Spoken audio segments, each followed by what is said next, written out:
तो कल आपने एक बहुत ही अद्भुत सूत्र दिया था कि हाँ। सत्पुरुष का पूर्ण होश हम्म। प्लस आपकी बेहोशी इक्वल्स हम्म। टू पूर्ण होश।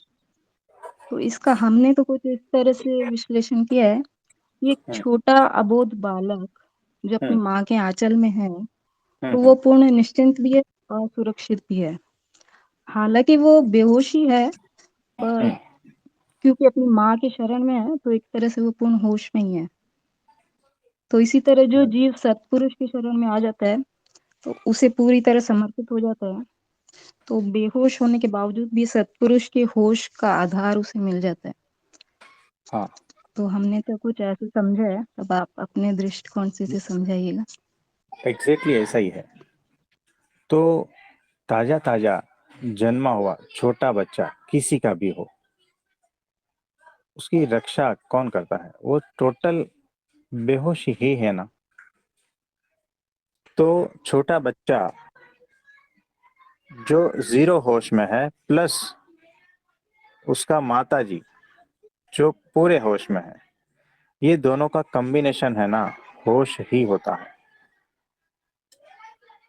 तो ये एग्जैक्टली ऐसी ही बात है कि जब मेरा मैंपन नहीं होता ना, यानी मैं जीरो हो गया और सारा कुछ सत्पुरुष ही होता है, तब जो भी होता है वो सत्पुरुष ही करता है, मैं तो हूं ही नहीं ना। इसका दूसरा शब्दों में ऐसा होता है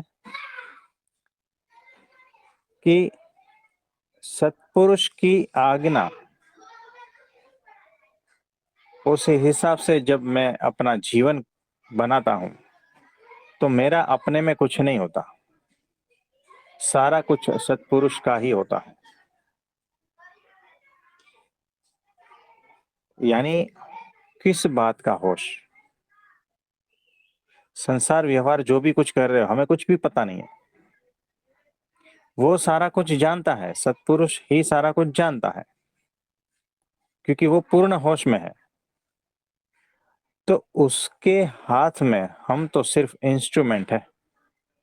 उस हिसाब से जब हो जाओगे तो फिर पूर्ण होश ही तो है।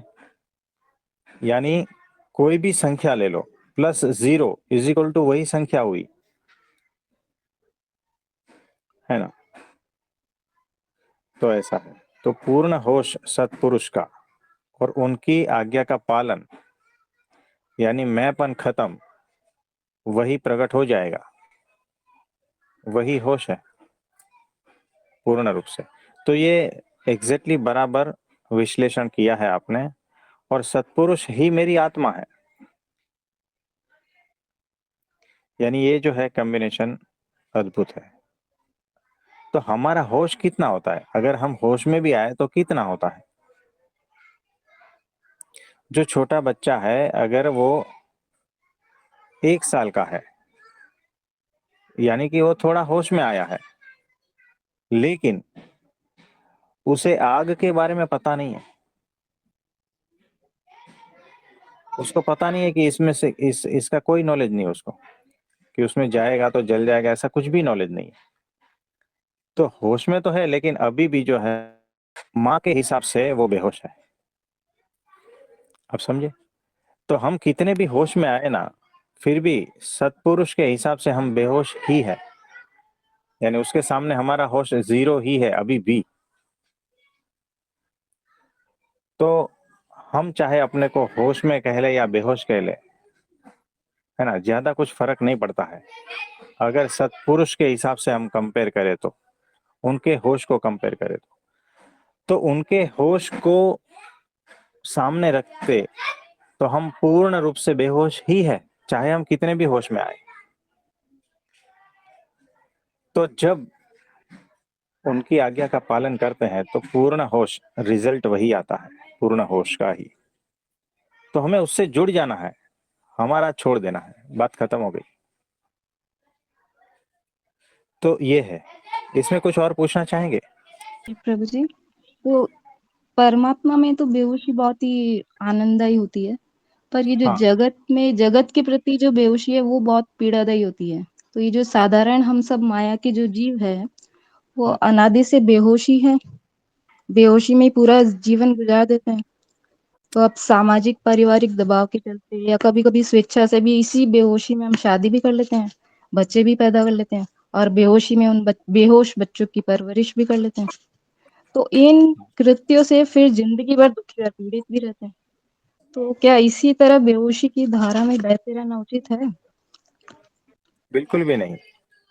देखो, बेहोशी उसका परिणाम बेहोशी, फिर कभी ना कभी जो है ना ये साइकिल टूटती है ना। तो होश में आ जाते हैं, तो जितना होश है उससे जितना निर्णय लिया जा सकता है उतना ले सकते हैं, है ना, उतने होश में। और अगर कुछ भी समझ में नहीं आए तो सत्पुरुष है ही, उनसे पूछ लेना। तो ये बात है। तो आपने जो कहा कि वो सारा कुछ बेहोशी में चल रहा है और जिसकी वजह से सारा सुख दुख की भ्रांतियां ये सब कुछ होता रहता है और पीड़ा अनंत है, इससे छूटना होश में आ जाना ही है। और हमारा होश अगर नहीं चलता है तो सत्पुरुष का साथ जुड़ जाओ तो उसका होश काम करेगा। तो ऐसा है, तो फिर चिंता मुक्त हो जाते हैं, है ना, ऐसा है। आप सभी ने एकादशी का व्रत रखा है, सभी को बहुत बहुत आशीर्वाद है। सभी के लिए हम प्रार्थना करते हैं, सभी का स्वास्थ्य अच्छा रहे, सभी के सारे शुभ संकल्प पूर्ण हो और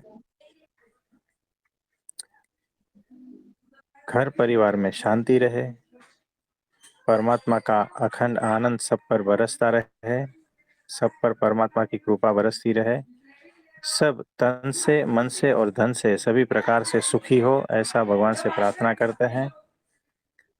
तो ठीक है, आज के लिए इतना। हाँ जी, नमस्ते सबको, मेरा प्रणाम, नमस्ते। प्रणाम प्रभु जी। प्रणाम प्रभु।